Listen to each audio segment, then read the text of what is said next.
मैसूर नाम सुनते ही दिमाग में एक रॉयल वाइब्स आ जाते हैं और आना भी चाहिए, क्योंकि ये सिर्फ एक सिटी नहीं, एक राजघराने की कहानी है जहाँ हर गली, हर महल और हर बाग एक इतिहास का हिस्सा है। आज के इस वीडियो में हम आपको देंगे कंप्लीट ट्रैवल प्लान और मैसूर के हर एक जगह का इम्पोर्टेंट हिस्ट्री, कैसे पहुंचना है, बेस्ट टाइम विजिट करने का क्या है और खर्चा कितना होगा, सब कुछ जानेंगे इस वीडियो में। सबसे पहले बात करते हैं कि मैसूर पहुंचना कैसे है। मैसूर कर्नाटका का एक रॉयल शहर है जो बेंगलोर से कुछ 150 किलोमीटर की दूरी पर है, और आप फ्लाइट से अगर आ रहे हो तो नियरेस्ट एयरपोर्ट है मैसूर एयरपोर्ट, लेकिन वहाँ लिमिटेड फ्लाइट्स ही होती है। मैक्सिमम लोग केम्पेगौड़ा इंटरनेशनल एयरपोर्ट जो बेंगलोर का एयरपोर्ट है वहां तक आते हैं, और वहां से कुछ 3 से 4 घंटे की ड्राइव में आप मैसूर पहुंच सकते हो, और ट्रेन से आप डायरेक्ट पहुंच सकते हो। मैसूर बहुत ही वेल कनेक्टेड है, दिल्ली, मुंबई, चेन्नई, हैदराबाद जैसी सारे मेजर सिटीज से आपको डायरेक्ट ट्रेन मिल जाती है।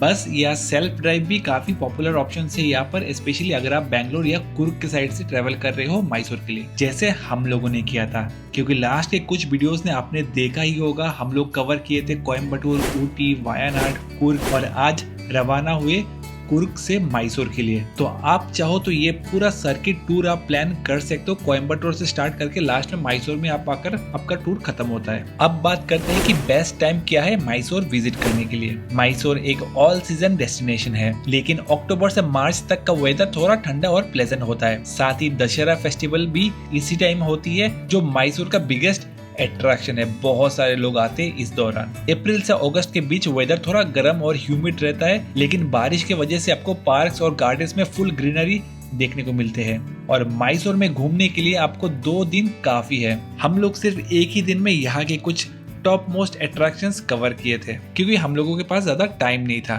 तो गुड मॉर्निंग। फिलहाल जो है हम लोग अपना जर्नी कुर्ग से मैसूर के लिए जो स्टार्ट कर चुके हैं। सुबह के बज रहे अभी 9 बजे, और यहाँ से मैसूर कुछ 3 घंटे की दूरी पर है। आज जाएंगे मैसूर और एक्सप्लोर करेंगे हर एक जगह, और आपके साथ भी शेयर करेंगे। तो चलते हैं। बहुत ही कोल्ड और जो अच्छा वेदर सुबह सुबह जो, और हम लोगों के पीछे जो देख सकते हो पूरा कॉफ़ी प्लांटेशन कुर्ग का। कुर्ग को कॉफ़ी कैपिटल ऑफ इंडिया भी कहा जाता है। देख सकते हो पीछे बहुत सारे कॉफ़ी प्लांट्स, कॉफी बीन्स भी अभी लगे हुए हैं। नवंबर से मार्च तक का टाइम जो है, उस टाइम पर जो है कॉफी लगती है। हम लोग कुर्ग से मैसूर पहुंचे थे दोपहर में, और शाम के 7 बजे तक कुछ 4 से 5 जगह ही कवर कर पाए। लेकिन अगर आपको आराम से घूमना है तो 2 दिन आपको पूरा चाहिए होगा हर एक जगह अच्छे से कवर करने के लिए। कुर्ग से मैसूर जाते वक्त पहले हम लोग विजिट करते हैं वृंदावन गार्डन और कृष्णराजा सागर डैम। फिलहाल हम लोग अभी आए हैं आज के दिन का पहला स्पॉट पर, वो है वृंदावन गार्डन। बेसिकली ये एक गार्डन बना हुआ है कृष्णराजा सागर डैम के साइड में जो है। हम लोग के पीछे देखें तो ये है रहा डैम पीछे पूरा। ये डैम जो है कावेरी रिवर के ऊपर बनाया गया है ये डैम। शाम के टाइम यहाँ पर फाउंटेन शो भी होती है, देख सकते हो यहाँ पर आगे जो है सामने। अभी तो नॉर्मल फाउंटेन आपको देखने को मिल रहा है यहाँ पर, लेकिन शाम के टाइम यहाँ पर musical light and sound fountain show भी होती है। ये एक रॉयल स्टाइल का ब्यूटीफुली लैंडस्केप जगह है, जहाँ हर मोड़ पे आपको लगता है कि आप किसी मूवी के सेट पर आ गए हो। ये गार्डन बना था 1932 में कृष्ण राजा वडियार के टाइम पे, जो मैसूर के 24th महाराजा थे। और इस गार्डन को डिजाइन किया था सर मिर्जा इस्माइल ने, जो उस समय के दीवान थे। इंस्पिरेशन ली गई थी कश्मीर के शालीमार बाग से, इसलिए यहाँ आपको फाउंटेन्स, टेरेस्ड लॉन्स और म्यूजिकल लाइट एंड साउंड का कॉम्बो मिलता है, जो काफी अच्छी होती है। वृंदावन गार्डन बेसिकली 2 पार्ट्स में डिवाइडेड है। नॉर्थ साइड थोड़ा ज्यादा स्पेशियस है, यहाँ लश ग्रीन लॉन्स, फाउंटेन्स और ब्रॉड वॉकिंग पाथ्स है, जहाँ कपल्स और फैमिलीज आराम से शाम का टाइम स्पेंड कर सकते हैं। और साउथ गार्डन ज्यादा सीनिक है, जहाँ सिमेट्रिक डिजाइन और टेरेस्ड स्टेप्स है, जहाँ बैठ के आप पूरा डैम और गार्डन का व्यू एंजॉय कर सकते हो। यहीं पर म्यूजिकल फाउंटेन शो भी होता है। यहाँ पर एक्टिविटीज के लिए भी काफी ऑप्शंस है। आप गार्डन के अंदर बोट राइड भी कर सकते हो, जो आपको नॉर्थ गार्डन से साउथ गार्डन तक ले जाती है। फुट ब्रिजेस के थ्रू वॉक करते हुए आप डैम का सीनिक व्यूज भी एंजॉय कर सकते हो। फोटोग्राफी तो यहाँ पर मस्ट है। काफी इंस्टा वर्दी जगह है और बच्चों के लिए खेलने का भी प्ले एरिया है। यहाँ का टाइमिंग है सुबह 6:30 से शाम के 8:30 बजे तक और म्यूजिकल फाउंटेन शो शाम के 6:30 से 7:30 बजे तक के बीच होती है। एंट्री चार्जेस होती है यहाँ पर 50 रुपीज पर एडल्ट और बच्चों के लिए 10 रुपीज। और गार्डन के अंदर ही आपको छोटी बड़ी स्टॉल्स मिलती है जहाँ coconut water, popcorn, ice cream, local chaats जैसी स्नैक आइटम्स आपको मिल जाती है। लेकिन प्रॉपर मील्स के लिए आपको गार्डन के बाहर ही जाना पड़ेगा, कोई रेस्टोरेंट या फूड कोर्ट पर। और वृंदावन गार्डन विजिट करने का बेस्ट टाइम है शाम को। दोपहर में बहुत ज्यादा गर्मी होती है। हम लोग गए थे 12 बजे के आसपास और ज्यादा अच्छा नहीं लगा था क्योंकि काफी ह्यूमिड था। तो शाम को 4:30 बजे के बाद अगर आप जा रहे हो तो आपको बहुत ही ज्यादा अच्छा लगेगा ये जगह।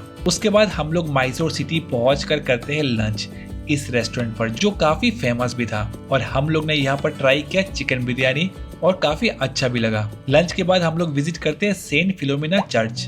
मैसूर के बीचों बीच बनी ये चर्च सिर्फ एक रिलीजियस साइट नहीं बल्कि एक आर्किटेक्चरल मार्वल है जो हर ट्रेवलर को एक बार जरूर अट्रैक्ट करेगी ये चर्च, क्योंकि देखने में काफी यूनिक और खूबसूरत है। ये चर्च सिर्फ मैसूर का ही नहीं बल्कि पूरे साउथ इंडिया का सबसे बड़े चर्चेस में से एक है। तो ये नियो गोथिक स्टाइल के आर्किटेक्चर देख के लिटरली आपको लगेगा कि आप कोई यूरोप साइड में आ गए हो, क्योंकि चर्च का स्ट्रक्चर जर्मनी के कोलोंज कैथेड्रल से इंस्पायर्ड है। इस चर्च को डिजाइन किया गया था फ्रेंच आर्किटेक्ट डेली के द्वारा और बनाया गया था 1936 में। पहली बार यहाँ पर एक स्मॉल चर्च बनाया गया था 1840s में। उसके बाद इस मैजेस्टिक स्ट्रक्चर ने उस जगह को रिप्लेस किया। ये चर्च डेडिकेटेड किया गया है सेंट फिलोमिना को जो एक 3rd सेंचुरी की रोमन कैथोलिक मार्टिर थी। आपको अंदर एक क्रिप्ट मिलेगा जहां उनकी स्टेचू रखी गई है। बहुत ही स्पिरिचुअल और काम फील होता है यहाँ पर आने के बाद। अंदर का इंटीरियर भी काफी अमेजिंग है। तो आप क्वाइटली चर्च के अंदर बैठकर थोड़ा टाइम स्पेंड और प्रे कर सकते हो। फिर आप जाइए पास में रेल म्यूजियम जो बहुत ही इंटरेस्टिंग सा जगह है। इंडियन रेलवे की हिस्ट्री के बारे में आपको काफी कुछ यहाँ पर जानने को मिलती है। ये म्यूजियम बना था 1979 में और ये इंडिया का 2nd रेलवे म्यूजियम है। पहला दिल्ली में है, लेकिन ये वाला म्यूजियम का अपना ही एक रॉयल चार्म है क्योंकि यहाँ सिर्फ रेलवे ही नहीं हिस्ट्री और नॉस्टैल्जिया का भी एक फुल कॉम्बो मिलता है। जैसे आप एंटर करते हो सबसे पहले मिलती है एक ओपन गैलरी जहाँ ओल्ड स्टीम लोकोमोटिव्स, कोचेस और इंजिन्स खड़े हैं एक प्राउड पोज में जैसे हिस्ट्री बता रहे हो। यहाँ पर आप देख सकते हो महारानी सैलून कोच। ये रॉयल कोच था वडियार डायनेस्टी का महारानी का, जिसमें सेपरेट किचन, डाइनिंग, बेडरूम और हर एक सुविधाएं थी। और 1907 का ये डिजाइन है और लग्जरी का पूरा सैंपल मिलेगा आपको अंदर। ये तो हुआ महारानी कोच। महाराजा कोच भी है जो आज के समय दिल्ली के म्यूजियम में रखा हुआ है। और इस जगह का सबसे फन पार्ट है ये मिनी ट्रेन राइड। बच्चों के लिए तो मस्ट है पर ऑनेस्टली एडल्ट्स भी मजे ले सकते हैं यहाँ पर जो टॉय ट्रेन राइड भी है। अंदर जो है बहुत ही छोटा सा है, एक बार सर्कल म्यूजियम का जो है मार्केट फिर से जो है आ जाता है। इस जगह का नाम है सेंट्रल पार्क। यहाँ पर एक छोटा सा स्टेशन टाइप बना के रखे और अंदर के जो टिकट लिया था 50 रुपीज़ पर पर्सन, उसी का जो है टॉय ट्रेन का राइड होता है। क्या इसको जो टिकट चाहिए बस देखो सारा टिकट लेके चली जाएगी। अभी तुम फाड़ दोगे तो टॉय ट्रेन राइड नहीं मिलेगा है? और देखो तो यहाँ पर ये रहा छोटा सा स्टेशन और ये आ गया हम लोग का टॉय ट्रेन। चलते हैं वरना भीड़ हो जाएगा बहुत जल्दी। टॉय ट्रेन राइड पहला टॉय ट्रेन टॉय ट्रेन भी कर लेगी अभी तो। 2 राउंड मारते हैं यहाँ पर। एक्साइटेड जरूर देखो कूद के कब से कूद के। ये मिनी ट्रेन म्यूजियम के 2 चक्कर लगाती है और आपको इस म्यूजियम के हर एक डिस्प्ले के सामने ले जाती है और काफी मजेदार भी होती है। आप फुल एंजॉय करोगे।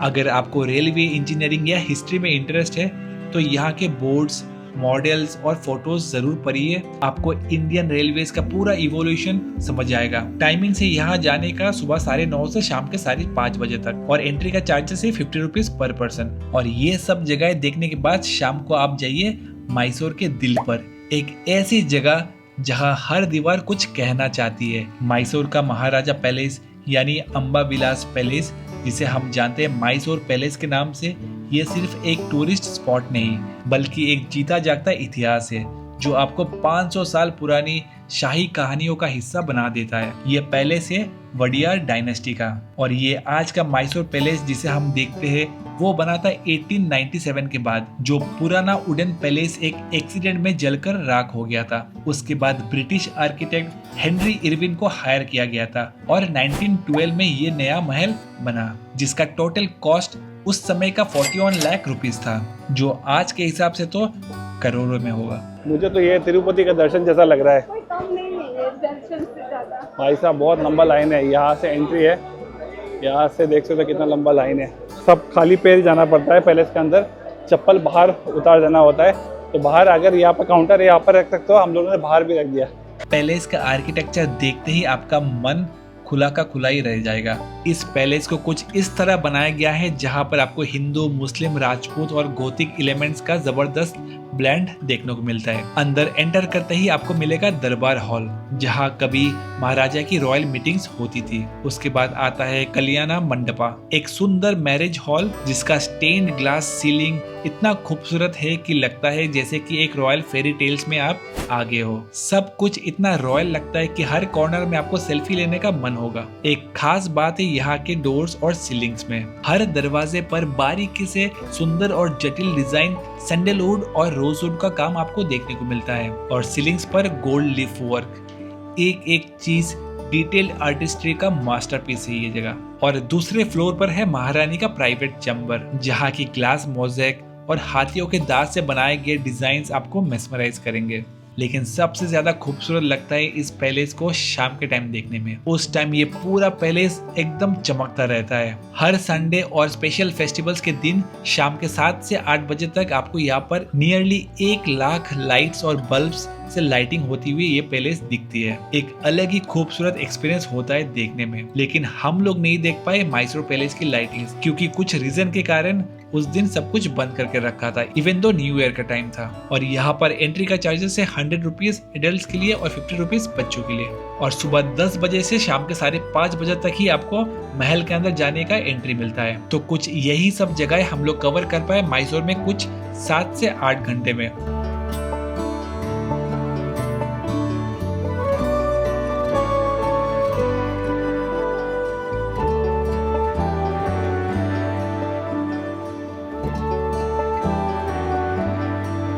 लेकिन आप 2 दिन लगाकर आराम से हर एक जगह अच्छे से घूमिए, जिसमें आप जा सकते हो। और भी कुछ जगह है जैसे कि चामुंडी हिल्स जहाँ पर है चामुंडेश्वरी टेम्पल। एक हिल टॉप पर स्थित है ये जगह जहाँ पर आप बस या कैब से या चाहो तो स्टेप से भी जा सकते हो। पैदल कुछ 1000 स्टेप्स होते हैं हिल टॉप तक पहुँचने के लिए। ये मंदिर डेडिकेटेड है देवी चामुंडेश्वरी को जो माँ दुर्गा का ही एक रूप है। और क्या आपको पता है मैसूर का नाम भी इसी जगह के कारण आया है क्योंकि इसी चामुंडी हिल्स पर माँ दुर्गा ने महिषासुर का वध किया था। और यहाँ का नाम भी महिषासुर से महिषासुरा, महिसुरु और मैसूर में जाके बना। तो आप यहाँ पर जरूर विजिट करें।